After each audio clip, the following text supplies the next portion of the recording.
Welcome to SciTech Culture with Steve Kern and Ben Warner, where we examine science, technology and culture in the 21st century. Visit our website at scitechculture.com. The thing I enjoy about,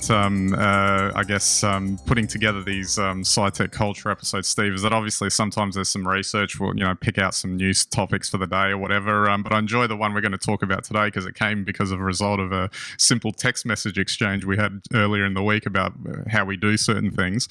I do enjoy that. Broadly speaking, we're going to talk about, work versus personal tech, what you carry, whether it's work, personal, combined, whatever it is. But before we get into the specifics of that, I guess we should probably put a disclaimer out the front that there's no right answer here. And I know you've probably come to get like a definitive answer on what works or whatever, or some specific recommendation. But the question you have to ask yourself right at the beginning is, what am I doing every day and what am I doing with these devices? So I guess to start it off, the original question that you posed to me is like, why would you have a separate personal phone to a work phone when there's dual SIM options available and you could just carry one phone around the whole time? Which again, perfectly legitimate question. And although I gave you the answer of what suits me, that doesn't necessarily mean that scenario couldn't fit somebody else's setup, because it depends entirely on what they're doing. Now, just briefly, my reasoning was I want the two worlds to be separate. The two Georges can't collide here for me, so to speak. So I've got my setup because there's multiple devices and I don't want work anywhere near it.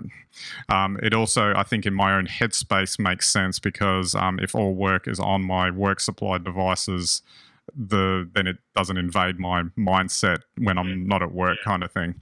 So, but then there could be another argument where, if you don't do much tech or do much stuff outside work, for instance, that requires a lot of tech, maybe you just can get by with a phone. I guess there's an argument there that, you could combine it all. Yeah, well, I think you're absolutely right, and I think it comes down to device. Obviously, you don't really want to use a work laptop, for instance, for personal, or recreational computer usage. Phones are an interesting one. I actually stopped to think about what you said, and bearing in mind both of us have iPhones, and separating your iPhone from your work world is actually quite difficult, because you would have to have a separate sign-in anyway to manage that, which would mean that you'd have to have a second account, Apple account for work, and they don't really coexist that well in the Apple ecosystem. So it's much better just to have a simple device that's separate, rather than accounts, I think, within the Apple world that you'd switch between. But having said that, I mean, my Sony phone, which I had a while back now, actually you could swap accounts. So you could, on the same phone, you could quite easily have an account for work that was quite separate to your personal account. And that was actually one of the few seamless things in Android that actually worked reasonably well. So I think, we have to consider ecosystem. But as you say, there's a fine line switching off notifications, I guess, if you go on leave or whatever, or otherwise you're prisoner to work. And I guess, it's also how your work's IT is set up as well. So, mine, I think, is a bit restrictive. So it actually installs policies on the actual iPhone itself, and that's got to do with security, maintaining security matters. So a standard thing for a work laptop is that it automatically locks itself and goes to sleep after a certain amount of minutes. If you happen to forget your duty of locking it before you leave the desk, for instance, and they actually install something similar on the phone that actually gets it to auto lock after, I think, a maximum of 2 minutes. Now, for me, that doesn't work because on my personal phone, I don't actually use that function at all. I switch it to never switch off, and the reason for that is because I always know to switch it off when I'm not using it, but I use it differently. So there's logistical matters like that. And then I have other concerns around some of the installed apps that you would be putting on there. Again, it's because of the fact that I don't imagine it would be too much of an issue, but I'm just concerned that the fact that it's there coexisting with some of your personal stuff as well. And again, the two Georges can't collide as far as I'm concerned when it comes to that sort of stuff.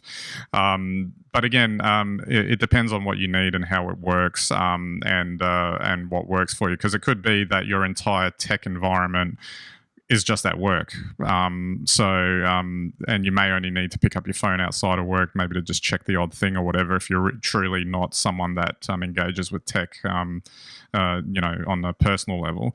Again, that doesn't work for me because I've got, it's almost like a hobby because I've got, I play around with all these things all the time. So I want like a whole separate environment, like I'm being my own IT department for my own devices kind of thing. And that's the kind of thing that you really have to kind of bear in mind when you're sorting through a lot of these questions, is what am I actually doing in that regard.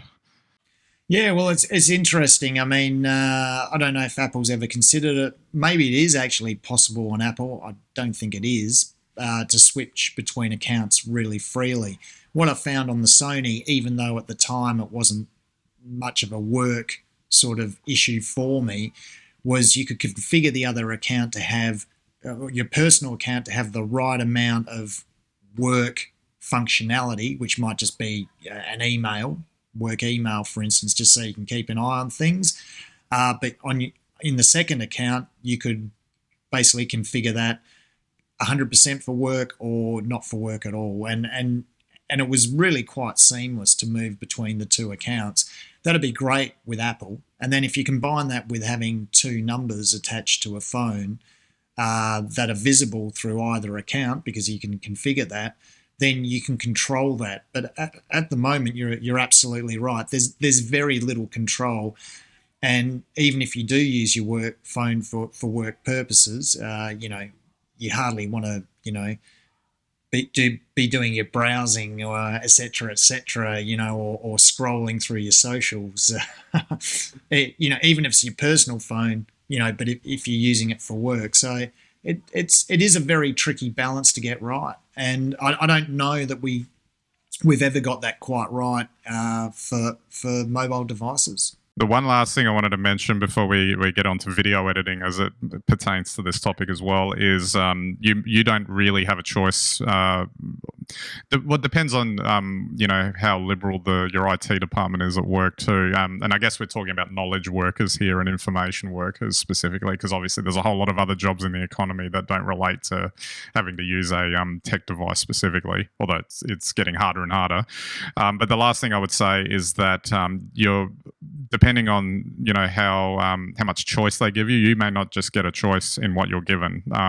For instance, I'd have to check for sure, but I know on my end, I think you only will get an iPhone, for instance. And that, I think, has largely got to do with, an IT department, especially for a larger organization, is going to want stability and dependability, and also an environment that they've tested to the nth degree, that to satisfy their requirements, that it's not going to break.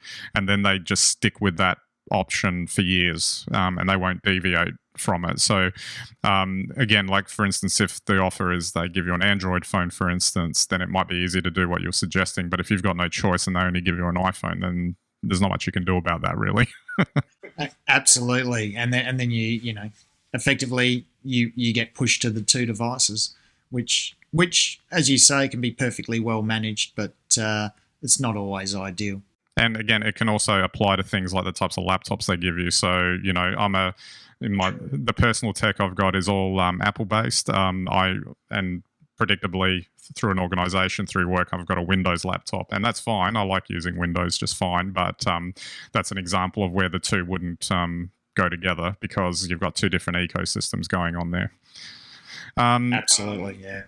I wanted to devote the last part of this episode. It's sort of related in a way, because you have to decide what works for you, and that's specifically for video editing. And obviously, we've gone over this question on and offline over the years about what constitutes something that you need. Obviously, way back in the dim, dark past of the the mid 90s, early 2000s, around there, it was get as much beefed up specs as you can that you can afford. There was no. I don't think there was much nuance around that. It's like get as much as you can because that will help you out. But today it's a lot more difficult to sort of differentiate. And I think it comes back down to the original question that I said at the beginning of the video, which is what are you doing? Because the devices have gotten to a point that they're so good that you can edit 8K on a MacBook Air and it would still work just fine. So that is mind-blowing though, isn't it, Ben? Oh, absolutely. So again, for a video editor, you can edit really high quality videos using a base model Mac, probably even in Windows land, an equivalent Windows laptop could do that. But then you might go online and you might see all these recommendations about, you need like a minimum of 2 terabytes of internal storage. Oh, no, you need 32 gigs or 64 gigs of RAM. Or you need to use the M1 Max chip or whatever high-end Intel CPU you have to use. And it can become confusing because you can then convince yourself, thinking of that earlier mindset that you need the most that you can afford, that you should be buying all this stuff, where now there's almost a recommendation that you don't actually need to go all the way to satisfy whatever need you're needing to do in terms of the type of footage you're editing. Yeah, well, I mean, if you just let's face it, video editing is on a PC is old. For over 20 years now, we've been able to do it, and I think the modern edit tools that we have for video, even 8K. Are pretty standard. So it's really just about whatever your machine can handle. And my recommendation is, if you want to know what's the right machine for you today, is take whatever machine you have, get some 8K or 4K, jam it into a video editor and see how it performs. And if it doesn't perform, maybe you need a little bit more of something. But wow, I mean, with this M1 that I'm using, and I use DaVinci, I've put 4K through it, and I tell you what, it works faster than I think some of the using Final Cut back in 2015 or 2016, with just high definition. So, I mean, this is how far these machines have come. But to think that a base model Mac does 8K, wow. Absolutely. And I guess a good differentiator, and I think this is where I'll relate it to my use case, is that I just shoot iPhone footage. So that's 4K 60 in the H.264. Keep it in the ecosystem, hey? Yeah, that's right. Uses the H.264 codec, or 265, but it's all compressed, etc. And basically the M1 Max handle that perfectly fine. Like I zip around in the timeline on Final Cut, no problems, no lag, whatever. I don't, admittedly, if I was using multiple streams, like if I started adding 4, 5, 6 streams and I'm cutting between them, it might start to lag, for instance. But for editing like this type of podcast video, for instance, no problems at all. And that's why the only thing that I've noticed is that there's probably a use case for getting like 16 gigs of RAM when doing video editing. And that's largely got to do with the fact that it will rely less on using swap memory off the SSD for that, which, going to our M2 controversy video from the other week, that was a big thing in the last couple of weeks. But again, it's not something that is a big issue because I'm editing off an external SSD now that only has, I think, 30% of the read-write speed of the new M2 SSDs. I'm not seeing any slowdowns or anything like that. So again, like if you're doing that, you probably can get away with just a MacBook Air. Don't get confused by what people are saying online around, you need all this storage, all this RAM, etc. They do qualify it, I'll give them that. But that's really, if you're starting to use DSLR cameras with heavy-duty codecs, shooting 8K that chew up 10 gigs of drive space per minute, that sort of stuff, of course you're going to need more storage. But I would think that if you're aware of this and are savvy enough to know what you're doing and you know all of the information behind these codecs, you already know which one you're going to buy. It's not really a question then. Well, that's right, and I think you make a great point about the SSDs. I think that they're probably actually as well as I guess the M1 M2 chips, but they've been a huge step forwards in terms of performance. So I think things like RAM aren't as important as they were before. Your storage is important because it needs to be instant read write, which you get with an SSD. And then at the other end of it, really, the chips are so good now at processing so fast that you're in a whole nother dimension. And as you say, work with what you've got. Go and use someone else's, machine. Try it on theirs, and then you'll get a pretty clear picture of what you actually need. And the thing that still has stunned me with this M1 is you don't really need much more at all. Absolutely. And I guess one last point, shouldn't actually forget that, just remember, if you've got an iPhone or a high-end Android device right now, you can actually shoot in 4K, in some cases on the Android phones 8K, and you can actually edit them on your phones now. So that's kind of the level that we're at, and you've got more choice to think about. You don't need to spend as much money as you think you do.